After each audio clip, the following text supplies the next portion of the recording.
an unprecedented path to the peaceful transfer of power. We'll talk tweets, dossiers, and other bumps on the road to Donald Trump's inauguration. Plus, the can't-miss cars on the Cobo floor. John McElroy takes us on his annual tour. Today is Sunday, January 15th, 2017, and this is Flashpoint. Hi, welcome to Flashpoint. 5 days hence, the United States of America will have a new president. Now, a year ago, if I'd told you it would be Donald Trump, well, I think we all understand that 2016 was the year that conventional wisdom wasn't worth very much. But we're starting to understand that the conventional and the unconventional are going to have to find a way to coexist in 2017. Or maybe the better way to put it, the conventional is going to have to figure out how to live with the unconventional. For example, business and political figures from Capitol Hill to Dan Gilbert have suggested that Mr. Trump stop tweeting. Sometimes in jest, often not so in jest. This week at Cobo, leaders from the automotive world talked about the difficulties that come with getting up in the morning and reading a Twitter feed that has the potential to jostle the markets and suddenly redraw the lines of the business playing fields. Russia, the wall along the Mexican border, the attempt to clean up conflicts of interest with the Trump family business. There is a lot that is unconventional just now, but does it somehow all come together on Friday? Or does the inauguration cement Americans into either their elation or their bitterness? We're going to talk about that this morning. And a little later on yesterday, the North American International Auto Show officially opened to the public. So before you hit the show, Autoline Detroit's John McElroy will take us through the must-sees of this year's offerings at Cobo. It's all today on Flashpoint.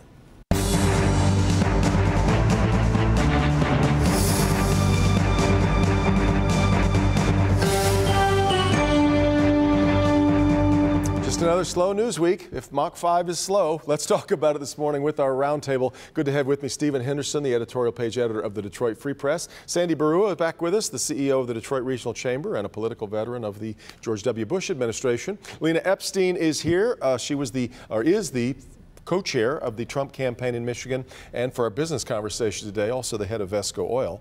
And Nolan Finley is here, the editorial page chief of the Detroit News. Lena, let me start with you. From where I was just coming there, we heard a lot of, I guess I'll say, pushback from some business types at the auto show this past week as they made their rounds at Cobo, that a lot of this tweeting from the president-elect is not healthy. He says something about Toyota and their stock goes in the tank. Is this just how it's going to be? He said something very similar about the pharma industry, yeah. And the pharma stocks took a nosedive.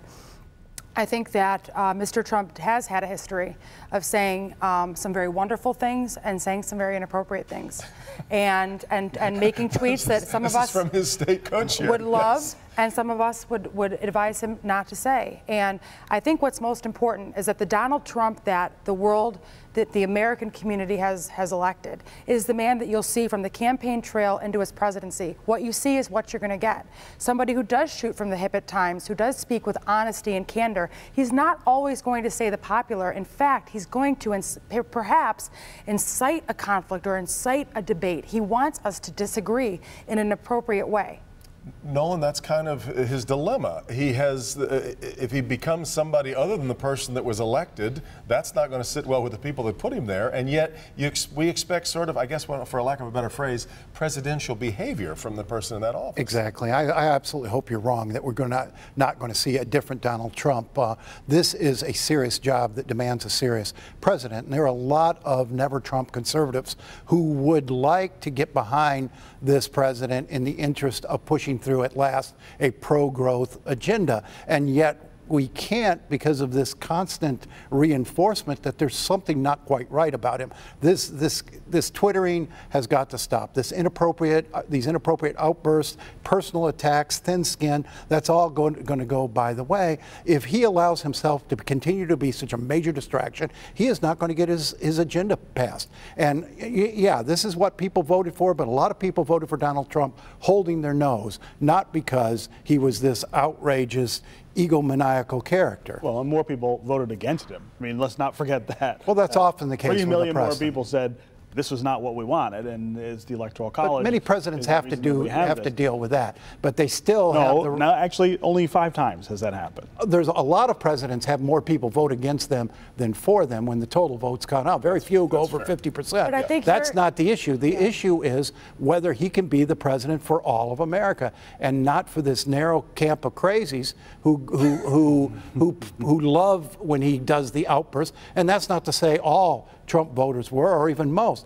but he can't govern just for these folks who love his crazy antics and love to see him, tell the world to go to hell. He's got to broaden his appeal, broaden his base, and broaden his message. But as the campaign co-chair, I know for sure that they're not all crazy. I said that. And I know that you did, but when we think about his economic package and his economic plan, he made something very clear, that manufacturing, that making America robust economically once again, that growing our gross domestic product was going to be at the heart of his agenda. But he follows that up with outrageous comments about trading partners, which could start a trade war. Exactly. And if he does that, manufacturing will take a huge hit, and Michigan, people in Michigan, in Macomb County who voted for this guy, will be the victims of his administration. Sandy, we have seen a number of announcements that have coincided with this transition that have been very good for Michigan jobs, good for Michigan plants, not so good, I guess, if you were in Mexico waiting for more work to come your way.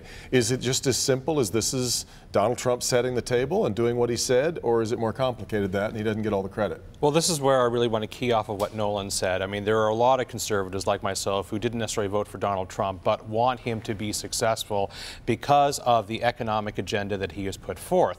And the companies that have made those decisions, they're making it in large part not because of the rhetoric. I mean, global manufacturers, global companies don't change billion-dollar strategy based on rhetoric. They change it based on facts on the ground in terms of the economics on the ground. And what they're banking on, I mean, literally banking on, is that Donald Trump is going to make significant improvement in terms of the regulatory environment, which we are overregulated from a small business and large business perspective. On a taxation, we are the second most highly taxed corporation nation in the world. We have the most complex corporation taxes in the world, and companies are betting that if we do those things, we're going to make America a more favorable place to do business. They're talking about tariffs. I'm going to have to go back and look at the videotape of the last time I could find you supporting a tariff sort of culture in trade. Well, no, and again, that's one of the reasons why I couldn't, pull the lever for Donald Trump nor his opponent, frankly. Mm-hmm. But there are those issues are not things that he can unilaterally decide on. So he may talk about instituting what his border tax, but he has to go through Congress to do that, and I don't see that happening anytime soon. Well, but I think the idea of threatening instability in a world where that message gets relayed to everybody instantly is tantamount to being able to do it. People don't understand that he can't go in and do those things, and you see the reaction now when he does it, which is that the markets react negatively. I mean, this is somebody who has got to understand that there's a role here that's bigger than him, and Sure. This has always been his problem, right? But Donald Trump is about Donald Trump. But he always also has been. A Republican House and a Republican Senate. But he's not about the Republican Party either. I mean, he's as much about himself in regard to that as he. The guy was for Barack Obama 8 years ago. Okay, so the idea that this is a Republican loyalist is pretty laughable. Republicans like him now because he won. The party was desperate to replace him with somebody else during the primaries. It didn't happen. They didn't support him the way that they would have a normal candidate during the election. This is a guy who's out for himself, and we need him to be a president, not. Well, that's the point. Go ahead, that's the point. Yeah, I mean, this is the man whose words matter more than anyone else in the world, and he doesn't seem to grasp that, and he doesn't seem to grasp the weight of the job. When he stood up there the other day and said, "Oh, I can run my company and I can run the country, no problem." Yeah. It suggests to me he doesn't really get what he's in for and how difficult and challenging this is going to be. So when it comes to Republican support, there's actually two Republican parties now.